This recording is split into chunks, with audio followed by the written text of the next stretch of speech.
There's around 427,365 videos about the ghost ball on YouTube right now. So why should you watch this one?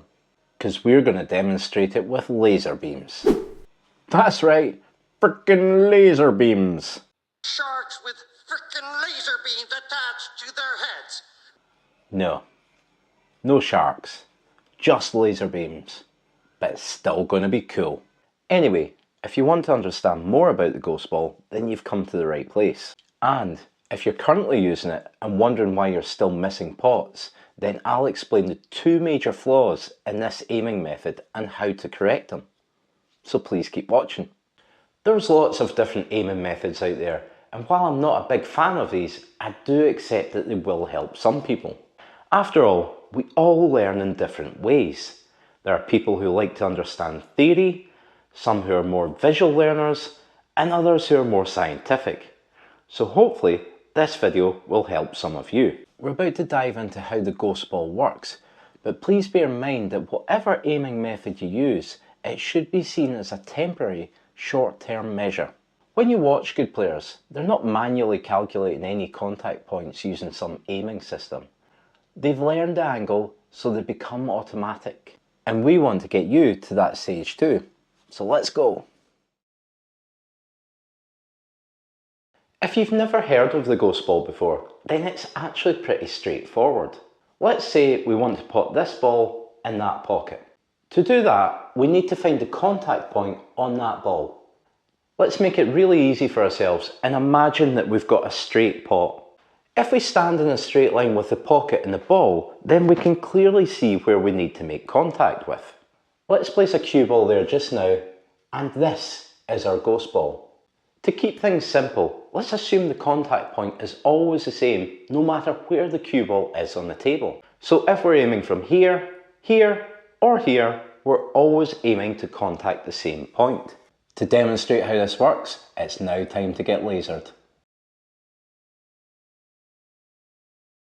Let's say we want to pot this ball in here. We can add our ghost ball to the contact point here, and now let's find some place to put the cue ball.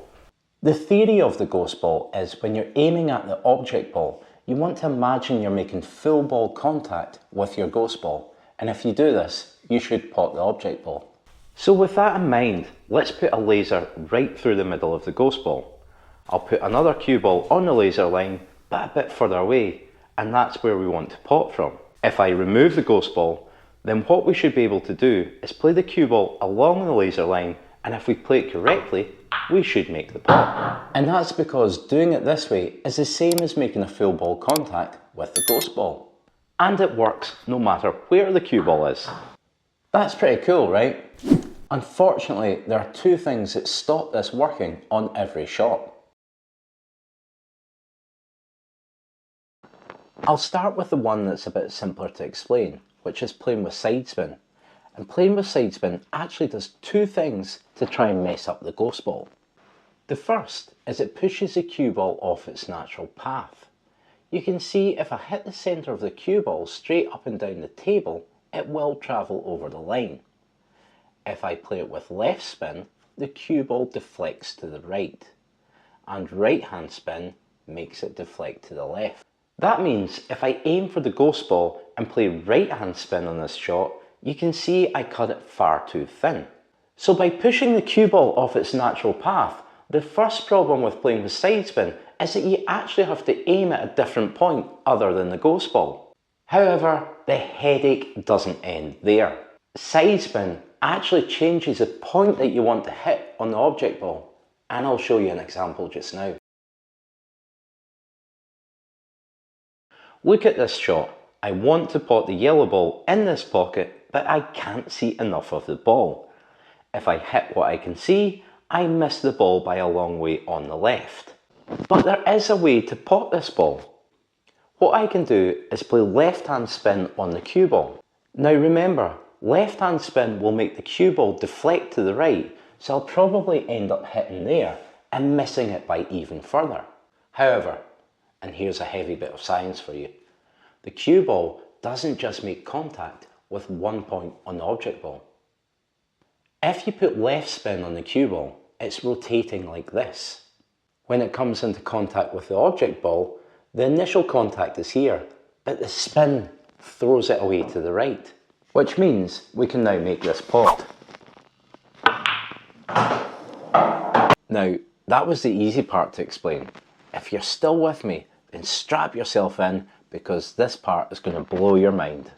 What I discovered is called side-induced throw, i.e. the side that you put on the cue ball is throwing the object ball off its natural path. However, there's also something called cut-induced throw. To explain what this is, it's important to remember that point I made earlier. You know the point I mean. The cue ball doesn't just make contact with one point on the object ball. Think about any cut shot you've ever played. The object ball is stationary and the cue ball is travelling towards it. At the point of contact, there is more speed on the cue ball than on the object ball. So when they contact each other, they don't just do this. It's almost like the cue ball rubs against the object ball and then they part ways. The initial contact point might have been right in order to pot the ball, but it's the last contact point that matters, and it's always going to be thicker. Therefore, the object ball is thrown off its natural path again. Now, it has been claimed that the amount of throw on a cut can be influenced by the angle of the cut, the speed you play the shot, whether you're playing top, middle or bottom on the cue ball, the temperature of where you're playing, and how clean the balls are. But that's far too much to go into in this video, so to keep it simple, let's just agree if you aim for the ghost ball, then you will hit your shot on the thick side. To adjust, try imagining your ghost ball is aiming at the near knuckle instead, and you should make the pot.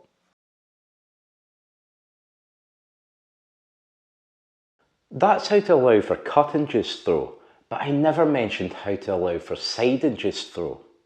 Remember, it impacts the shot in two different ways, and it shouldn't be forgotten that playing with side is difficult. The amount the cue ball is thrown off depends on so many things, like the speed, the balls, your tip, how heavy your cue is, even your ferrule and what type of wood your cue is made from. If you've ever wondered how to allow for side, then you're not alone. The question that I get asked the most is where do I aim when I'm playing with side? So if you want to know the answer to that question and start playing a lot more shots, then please check out this video now.